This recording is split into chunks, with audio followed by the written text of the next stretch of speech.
Hello everyone, welcome to my YouTube channel library classes. कल हमने first part पढ़ा था जिसमें हमने first law of library science पढ़ा था।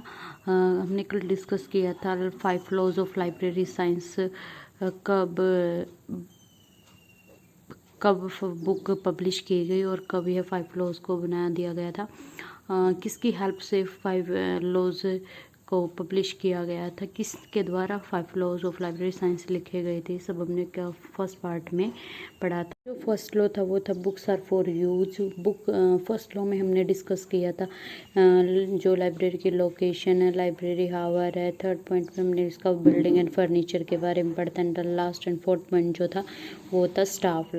लाइब्रेरी में कैसा स्टाफ होना चाहिए, ये सब हमने कल फर्स्ट लॉ के अंदर डिस्कस किया था। आज हम पढ़ेंगे सेकंड लॉ। अभी तक जिसने भी फर्स्ट लॉ नहीं पढ़ा है वो जाकर फर्स्ट पार्ट की जो वीडियो है वो देख ले, उसका लिंक मैं डिस्क्रिप्शन बॉक्स में डाल दूँगी। तो अब बात करते हैं हम अपनी सेकंड लॉ की, जो कि सेकंड लॉ है every reader his her book, यानी कि प्रत्येक पाठक को उसकी पुस्तक मिले। सेकंड लॉ है। अब बात करते हैं जो हमेशा क्या है एग्ज़ाम में सेकंड और थर्ड लॉ, इन दोनों लॉज में क्या है कंफ्यूजन रहती है, क्योंकि जो थर्ड लॉ है वो है एवरी बुक इट्स रीडर। तो इन दोनों लॉज में हमेशा कंफ्यूजन रहती है, कौन सा लॉ सेकंड नंबर पर है और कौन सा लॉ थर्ड नंबर पर है। तो इस कंफ्यूजन को दूर करने के लिए हम जो डॉक्टर एस.आर. रंगनाथन ने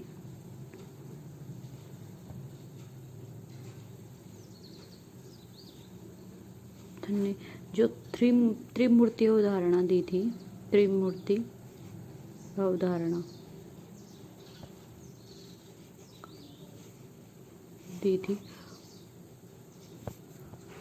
उसी से हम सेकंड और थर्ड लॉ में डिफ्रेंशिएट कर सकेंगे कि कौन सा लॉ सेकंड नंबर पर है और कौन सा लॉ थर्ड नंबर पर। जो त्रिमूर्ति अवधारणा थी वो क्या थी, पाठक, पुस्तक एंड थर्ड कर्मचारी, यानी कि रीडर, बुक एंड स्टाफ। ये क्या थी, त्रिमूर्ति अवधारणा थी। अब सबसे पहले क्या आता है, पाठक या पुस्तक। तो सबसे पहले क्या आता है, पाठक। तो इसीलिए सेकंड लॉ पाठक पर बेस्ड है। एंड जो थर्ड लॉ है वो उसमें किसका डिस्कस किया गया, बुक को प्रेफरेंस दी है। तो इसीलिए सेकंड लॉ हमारा, थर्ड लॉ हमारे किस पे, बुक पे।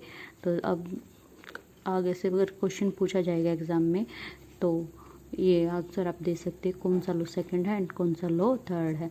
तो सबसे पहले पाठक आता, तो इसीलिए every reader has his books, has every reader his her book. And जो थर्ड लॉ है वो पुस्तक, यानी कि एवरी बुक इट्स रीडर। पहले पाठक आएगा, ये रीडर आएगा, उसके बाद क्या आएगा, बुक आएगी। तो ये हम यहाँ से डिस्कस कन्फ्यूज़न दूर कर सकते हैं। अपने सेकंड लॉ की रीडर है हिज हर बुक, यानी कि हर एक पाठक के पास उसकी बुक होती है। अब रीडर है यानी कि पाठक, वो लाइब्रेरी में क्यों जाता है, लाइब्रेरी में क्यों जाएगा, क्योंकि लाइब्रेरी में क्या है, बुक्स है। तो रीडर क्यों जाएगा, वो लाइब्रेरी में बुक्स को पढ़ने के लिए। उसको जिस भी चीज़ की ज़रूरत होगी, जिस भी सामग्री की ज़रूरत होगी, वो कहाँ से प्राप्त करने जाएगा, वो जाएगा लाइब्रेरी में। और क्या करेगा, उस टॉपिक से रिलेटेड अपनी बुक को क्या करेगा, सर्च करेगा और अपनी सामग्री को प्राप्त करेगा। इसलिए रीडर कहाँ जाएगा, अपनी सामग्री को प्राप्त करने के लिए लाइब्रेरी में। तो रीडर क्यों जाएगा लाइब्रेरी में, अपने से जो जिस भी टॉपिक पर वो सर्च कर रहा है उस टॉपिक से रिलेटेड जानकारी प्राप्त करने के लिए वो लाइब्रेरी में जाएगा। अब लाइब्रेरी में आ गए, अब लाइब्रेरी का क्या दायित्व है, अब लाइब्रेरी का दायित्व है कि वो अपने यूज़र को, यानी कि जो भी रीडर लाइब्रेरी में आया है उसको जिस जो भी सामग्री वो प्राप्त करना चाहता है वो उसको प्रोवाइड करे। यानी कि लाइब्रेरी जो पाठक आएगा जब लाइब्रेरी में, तो लाइब्रेरी का ये दायित्व होगा कि वो पाठक को उससे रिलेटेड उसकी सामग्री प्रदान करे। अब लाइब्रेरी में उसको कौन प्रदान करेगा, किसके थ्रू वो करेगा, स्टाफ के थ्रू। तो वहाँ का जो स्टाफ है वो किसकी हेल्प करेगा, रीडर की, जो कि लाइब्रेरी से क्या देगा, उसको बुक देगा।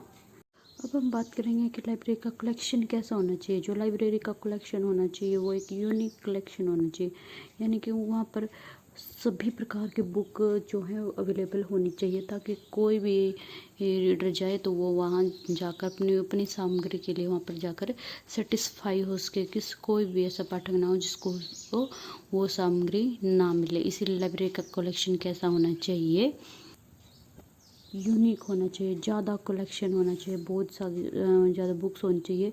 ऐसी बुक्स होनी चाहिए जो रीडर के काम आ सके। ऐसी बुक्स नहीं होनी चाहिए जो लाइब्रेरी में रखी जाए, इनका यूज़ ही नहीं होता है। ऐसी बुक्स लाइब्रेरी में नहीं रखनी चाहिए। मोस्टली बुक्स वही रखनी चाहिए जो पाठक को चाहिए होती हैं।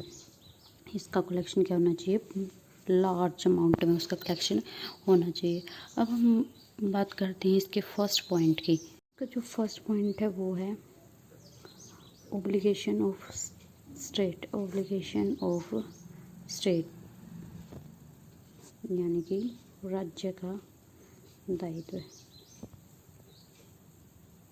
अब राज्य से किससे मतलब, यानी कि वहाँ की गवर्नमेंट डायरेक्ट किससे मतलब है कि, यानी कि गवर्नमेंट से रिलेटेड, यानी कि वहाँ की गवर्नमेंट का क्या दायित्व है, किसमें, सेकंड लॉ में, every reader is her book. यानी कि अब इसमें रोल होगा किसका, गवर्नमेंट का।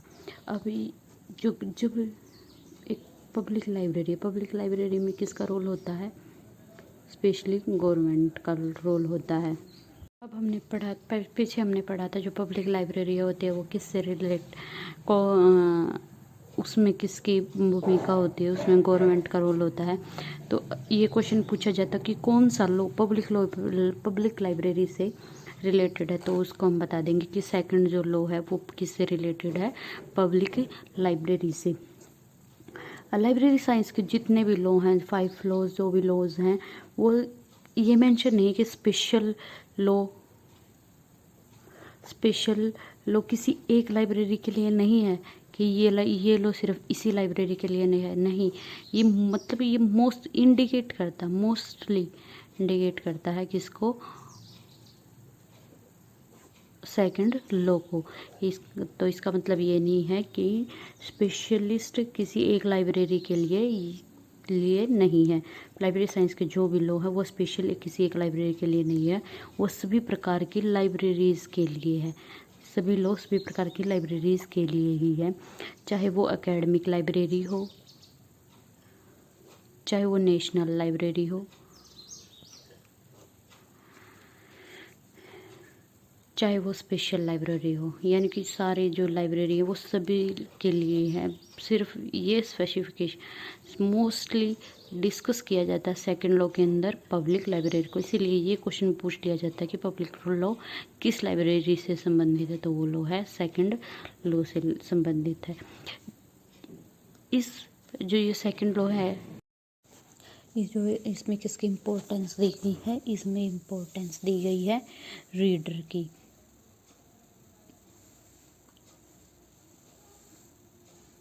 यानी कि रीडर को इसमें क्या दिया गया, सेकंड लॉ में किसको इम्पोर्टेंस दी गई, रीडर को दी गई है। अब हम बात करते हैं, जब भी रीडर लाइब्रेरी के अंदर जाता है अपनी बुक्स के लिए, तो वो लाइब्रेरी का दायित्व होता है कि वो जो है रीडर खाली हाथ लाइब्रेरी से नहीं जाए।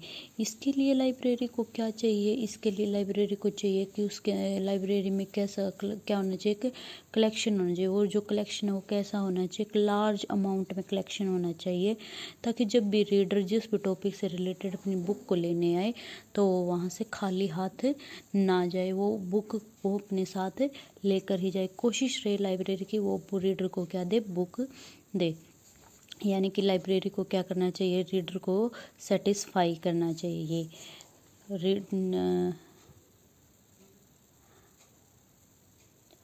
अब हम बात करेंगे कि इसमें जो इसकी फाइनेंशियल इसको सपोर्ट कौन करता है। तो फाइनेंशियल सपोर्ट कौन करता है, इसको गवर्नमेंट करती है। गवर्नमेंट का ही दायित्व होता है कि वो लाइब्रेरी को मेंटेन रखे, उसको फाइनेंशियल सपोर्ट प्रोवाइड करे। तो उसके लिए जो फाइनेंशियल सपोर्ट है वो गवर्नमेंट कहाँ से करेगी। अब जैसे एकेडमिक लाइब्रेरी में तो स्कूल से ही ये उसको फाइनेंशियल सपोर्ट मिल जाता है, लेकिन प्राइवेट लाइब्रेरी को पब्लिक लाइब्रेरी को कहाँ से मिलेगा, गवर्नमेंट देगी। तो गवर्नमेंट कहाँ से देगी, एक टैक्स के थ्रू उसको फाइनेंशियल सपोर्ट करेगी। वो टैक्स कहाँ लगेगा, लाइब्रेरीज के जो भी लाइब्रेरीज में लगेगा, जिसको क्या कहते हैं, लाइब्रेरी सेस कहते हैं। अब ये जो लाइब्रेरी सेस है ये किस के थ्रू लगाया जाता है, इसे लगाया जाता है, एक एक्ट है लाइब्रेरी एक्ट के थ्रू ही किस लगाया जाता है, लाइब्रेरी सेस को लगाया जाता है। अब पूछा जाए कि लाइब्रेरी सेस किस लॉ से रिलेटेड है, तो जो लाइब्रेरी सेस है वो सेकंड लॉ से रिलेटेड है। अगर एग्जाम में क्वेश्चन भी पूछा जा सकता है कि लाइब्रेरी सेस कौन से लॉ से related, first law, second law, third law, ये आपको ऑप्शन दे दिए जाएंगे। और पब्लिक लाइब्रेरी भी जो है किससे रिलेटेड है, सेकंड लॉ से ही रिलेटेड होती है। लाइब्रेरी सेस को किसके थ्रू लगाया गया था, लाइब्रेरी सेस को लाइब्रेरी एक्ट के थ्रू ही लगाया गया था। जो लाइब्रेरी एक्ट है वो कब बना, लागू हुआ, वो लागू हुआ था 1948 में लाइब्रेरी एक्ट को लगाया गया था। एक संस्था थी RRRLF यानी कि राजा राम लाइब्रेरी फाउंडेशन, जो कि कब बनी थी, ये बेंगलोर में है और 1972 में ये बनी थी। ये लाइब्रेरी ये फाउंडेशन इस पर काम करते हैं के थ्रू लाइब्रेरी, इसी लाइब्रेरी एक्ट के थ्रू लाइब्रेरी सेस लगाया जाता है। और उसी सेस से क्या करता है, फाइनेंशियल सपोर्ट करता है, कौन, गवर्नमेंट, किसको, लाइब्रेरी को। तो अब बात करते हैं इसके सेकंड पॉइंट की, obligation of library authority.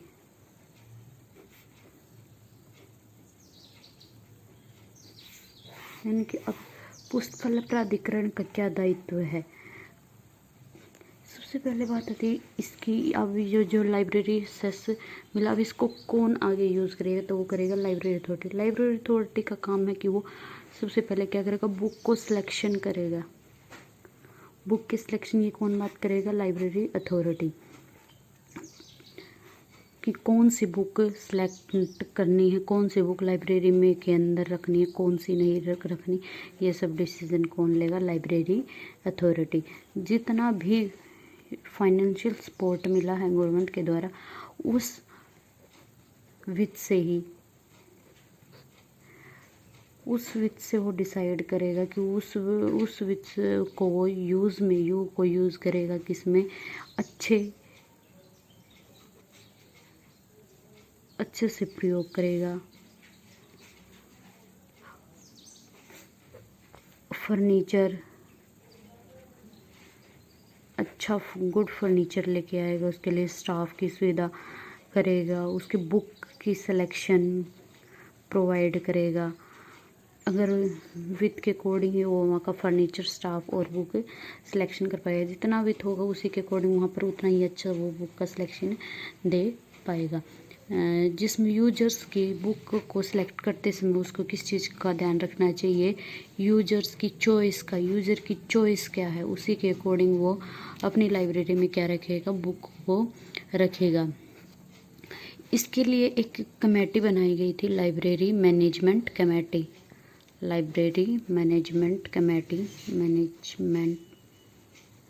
Committee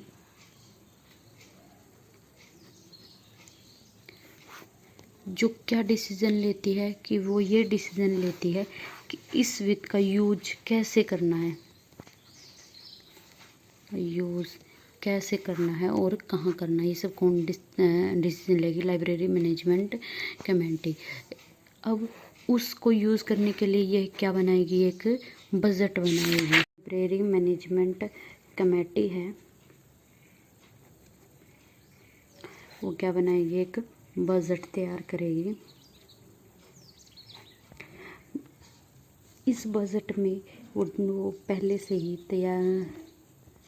उसमें वो बनाएंगी कि लाइब्रेरी को मैनेज कैसे करना है, लाइब्रेरी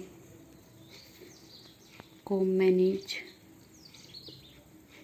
कैसे करें ताकि वित्त का, यानी कि जो भी उसको टैक्स में जो भी उसको फाइनेंशियल सपोर्ट मिली है उसका वो अच्छे से प्रयोग कर सके।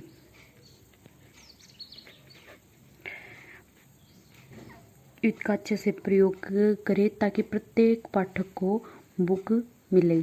लाइब्रेरी मैनेजमेंट कमेटी क्या बनाएगी, एक बजट तैयार करेगी जिससे वो डिसाइड करेगी कि लाइब्रेरी को मैनेज कैसे करे, कैसे उस वित्त का क्या प्रयोग करे और कैसे वित्त का प्रयोग करे जिससे लाइब्रेरी में हर पाठक को उसकी क्या मिल सके, बुक मिल सके, पाठक को उसकी बुक मिल सके, कोई भी वहाँ से क्या हो खाली हाथ ना जा सके। उस लाइब्रेरी में हर तरह की बुक का क्या हो, कलेक्शन हो। ये कमेटी कोशिश करेगी कि लाइब्रेरी में ज़्यादा से ज़्यादा कलेक्शन हो जो कि यूज़ में आए। तो उसके लिए ये क्या करते हैं, जैसे कि एग्जांपल ले लेते हैं कि हमारे पास 1000 रुपये हैं। अब हम 1000 रुपये के हमारे ऊपर डिपेंड करता है, या तो 1000 रुपये की सिर्फ एक बुक लाकर लाइब्रेरी में रख दे, या हम 100 रुपये की 10 बुक्स ले आए,